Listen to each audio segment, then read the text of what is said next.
Assalamualaikum warahmatullahi wabarakatuh. Selamat pagi anak-anak. Bapak harap kita bisa menjalankan pembelajaran pada pagi hari ini dengan hikmat. Sebelum kita mulai pelajaran, ada baiknya anak-anak sekalian untuk merapikan dulu meja serta kursi. Lalu itu sampah-sampah yang ada di bawah meja tolong diambil dulu, dibersihkan. Baiklah, Bapak rasa kelas sudah siap untuk menerima pelajaran pada hari ini. Ada baiknya tolong ketua kelas pimpin doa terlebih dahulu.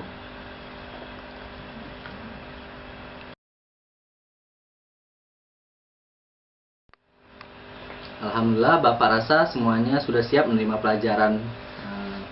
Nah, pada pertemuan kali ini Bapak akan menjelaskan sejarah Masjid Katangka. Ada yang mengetahui sejarah Masjid Katangka? Bapak rasa rata-rata dari kalian belum mengetahui sejarah dari Masjid Katangka ini, benar tidak? Baik, Bapak akan menjelaskan sedikit tentang Masjid Katangka ini.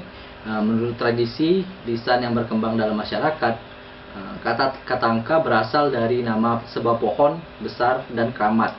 Katangka sebagai nama pohon keramat menimbulkan persepsi kepada kepercayaan animisme yang masih mewarnai alam pikiran masyarakat di Kabupaten Goa pada saat masjid ini dibuat. Atas dasar inilah daerah ini lebih dikenal dengan panggilan Katangka sejak dari awal kerajaan Goa hingga kini.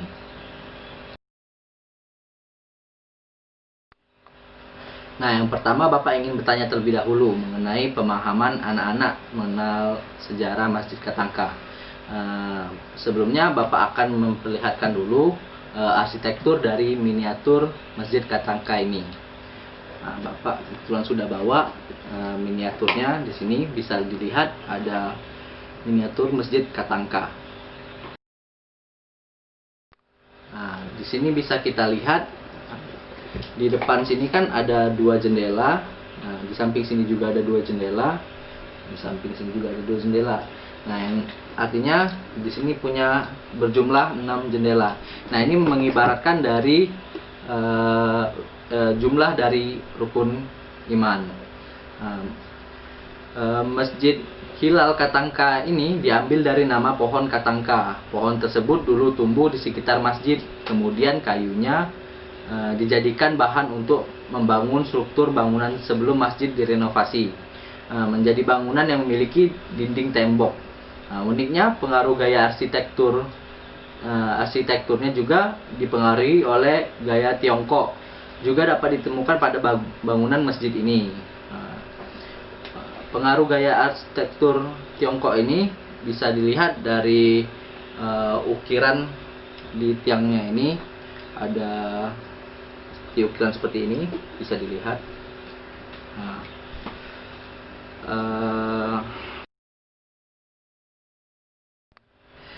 Bapak tambahkan sedikit, ada penjelasan lain. Pada kompleks makam Katangka terdapat 71 buah makam kuno, sekitar 170 makam baru, sebanyak 49 makam terdapat di dalam kubah dan 22 buah terdapat di luar kubah. Nah, secara umum makam kuno berada di dalam tipe jirat cungkup kubah dan tipe jirat cungkup rumah tradisional. Terdapat 5 tipe jirat makam, yaitu tipe jirat makam yang berkuncup kubah, ada juga makam berjirat semu berupa kubah berbentuk piramid, terus ada dasar berbentuk persegi, badan berbentuk kubah, dan puncak terdapat nisan berbentuk balok atau bentuk silindrik.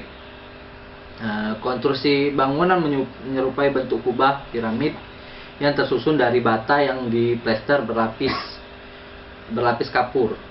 Bentuk dasar dan badan kubah adalah persegi 4 yang sisinya berukuran persegi 4 dengan ukuran sisi sekitar 700 cm. Tinggi badan antara 160 cm hingga 280 cm. Dan ketebalan dinding antara 40 sampai 60 cm. Bentuk atapnya adalah persegi 5 atau piramid. Di masa kejayaan kerajaan Goa di awal abad ke-17, Sultan Alauddin menjadikan Masjid Tua Katangka sebagai pusat penyebaran agama Islam bagi masyarakat yang dinaungi kerajaan kembar, yakni kerajaan Goa dan kerajaan Talu. Jadi peran masjid tidak hanya sebagai tempat menunaikan sholat semata, namun juga sebagai tempat penyebaran agama Islam. Kadri. Masukin.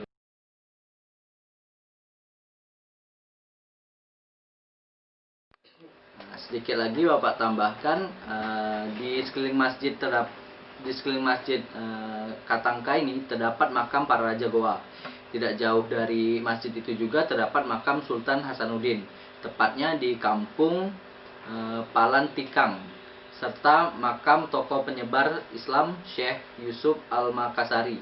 Dan juga bangunan masjid ini telah direnovasi sebanyak 6 kali. Pertama pada tahun 1816 di Pugar atas perintah Raja Goa ke-30, Sultan Abdul Rauf. Kemudian tahun 1884 di masa pemerintahan Raja Goa ke-32, Sultan Abdul Qadir, dan tahun 1963 oleh Gubernur Sulsel A.A. Rifai.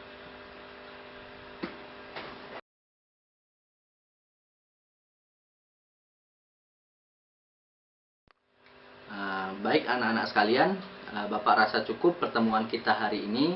Bapak harap anak-anak dapat memenuhi materi yang telah Bapak sampaikan pada hari ini.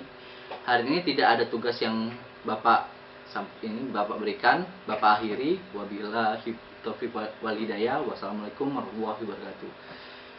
Salam.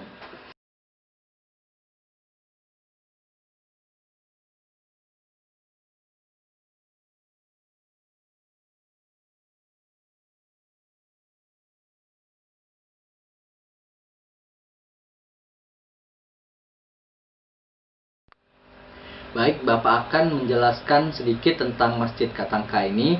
Menurut tradisi lisan yang berkembang dalam masyarakat, kata Katangka berasal dari nama sebuah pohon besar dan keramat.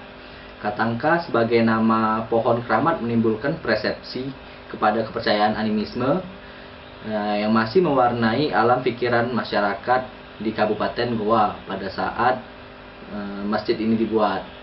Atas dasar inilah daerah ini lebih dikenal dengan panggilan Katangka sejak dari awal kerajaan Goa hingga kini. Sampai situ.